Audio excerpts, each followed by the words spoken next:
두 번째 치료는 수술 다음으로 많이 하는 치료가 이제 방사선 치료입니다. 이 방사선 치료는 고에너지의 그 X선 또는 이 전자선을 우리 몸 바깥에서 이 조사, 쬐어가지고 치료를 하는 것이 방사선 치료입니다. 이 암세포를, 방사선이 이제 암세포를 통과하면 그 세포의 어떤 정식을 저해하여 암을 작게 하는 효과가 있습니다. 쬐었다고 해서 금방 죽는 건 절대 아니고요. 이게 이제 방사선을, 그래서 보통 방사선을 여러 번 이렇게 하는데요. 그게 뭐냐면 그 세포나 조직의, 특히 세포 속에 어떤 이 변이를 일으켜 가지고 이놈이 이제 서서히 뭐 세포 하나가 죽어가는 그런 원리를 이용해서 이제 방사선 치료를 하는 겁니다. 이 방사선 치료는 그 조사한 한 부분에만 효과를 하는, 소위 말하는 이제 그렇게 해서 수술이라든지 방사선을 국소요법이라고 합니다. 그 부분만 손을 대는 것이니까. 그래서 유방암에서는 유방의 그 부분 절제술 후에 남아있는 대부분 남아있는 어떤 유방이나 또 림프절에서 어떤 재발의 위험성을 낮추기 위해서 이 방사선 치료를 많이 하는 경향이 있습니다. 또 재발한 경우에 그 재발한 암의 어떤 정식이라든지 또 이 뼈로 이 전이된 이 소위 골전이에 그 수반되는 통증이라든지 또 뇌 전이로 인한 어떤 신경 정상 이런 개선을 위해서 암 치료 외에 이런 그 증상을 치료하기 위해서 보통 방사선을 많이 합니다. 이 방사선을 그 조사하는 범위나 그 양은 그 방사선 치료의 그 목적과 그 병소가 있는 장소 또 뭐 소위 부위, 이 병변의 어떤 크기 이런 거에 따라서 이제 그 설량을 조절하고 또 횟수를 정합니다. 엑스레이를 쓰는 어떤 이런 그 방사선 경우에는 뭐 당연히 통원을 하면서 외래에서 치료를 할 수가 있습니다. 그러나 또 방사선도 여러 번 하게 되면 그 피폭 이 양이 미량이긴 하지만은 그 방사선이 다음 부위에 어떤 그 부작용이 나타납니다. 치료 중이라든지 또는 치료 종료 후에 그 피부가 이렇게 햇볕에 탄 것처럼 붉게 변하는 수가 있기 때문에 그런 부위를 막 강하게 이렇게 막 긁거나 비비지 않도록 하는 것이 좋습니다.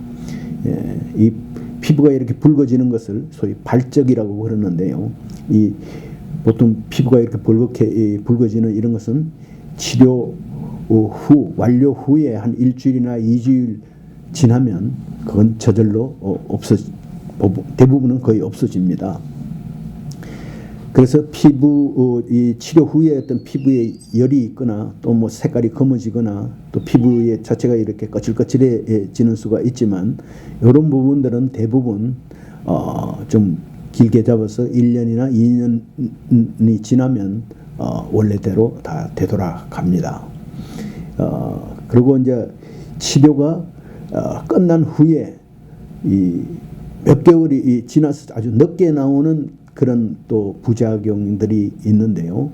요거는 이제 폐에 어떤 염증이 생기는 수도 있습니다. 그래서 기침이나 아주 미열이 지속될 때에는 그게 물론 감기라고 생각할 수도 있겠지만 이럴 경우에는 이것은 수술의 후유증일 수도 있음을 늘 이렇게 생각하고 있다가 그런 부분도 의사에게 반드시 얘기를 하는 것이 좋습니다. 소위 방사선 치료는 이 하는 어떤 방식이 이 환자에게는 아주 간단하기 때문에 이 수술 후에 많이 이용을 합니다. 그 다음에 이 세 번째 치료법은 이제 우리 포괄적으로 약물요법이라고 하는데 그 약물요법에는 앞에서도 말씀드렸다시피 이 호르몬요법이라든지 그다음에 초기 항암제들, 두 번째 이제 이 후기 소위 표적 치료제들, 면역요법제까지 포함해서 이제 이런 것들을 통틀어서 약물요법이라고 합니다. 근데 보통 이 약물요법은 그 수술이나 혹은 다른 치료를 한 후에 그 효과를 보완하는 그런 수술이 있는가 하면 약물요법이 있는가 하면 그런 걸 보통 이제 보조요법이라고 그러고요. 그다음에 죄송합니다. 수술 후에 하는 것은 심보조요법이고요. 또 수술 전에 작게 만드는 것을 보통 이제 보조요법이라고 그러는데, 이런 것들이 이제 여러 가지가 있습니다. 그 외에 또 이 완치 목적의 수술이 곤란한 어떤 진행암이나 이 재발암에 대해서 이 어떤 환자의 생명을 연장을 한다거나 또는 그 환자의 어떤 고통을 덜어주는 이런 그 목적으로 하는 또 그 항암 치료들이 있습니다. 주로 이제 세 가지로 이제 그렇게 분류를 할 수 있고요. 그런 것들도 다 이제 어떤 병기라든지 또 위험도에 따라서 보통 행합니다. 그래서 어떤 약물을 어떻게 배합해 치료할지는 그 이제 암의 어떤 확산 여부라든지 그 암 자체가 갖고 있는 특유의 어떤 성질, 그 다음에 그 병리 검사 결과 등에 따라서 이것이 이제 검토될 수 있습니다.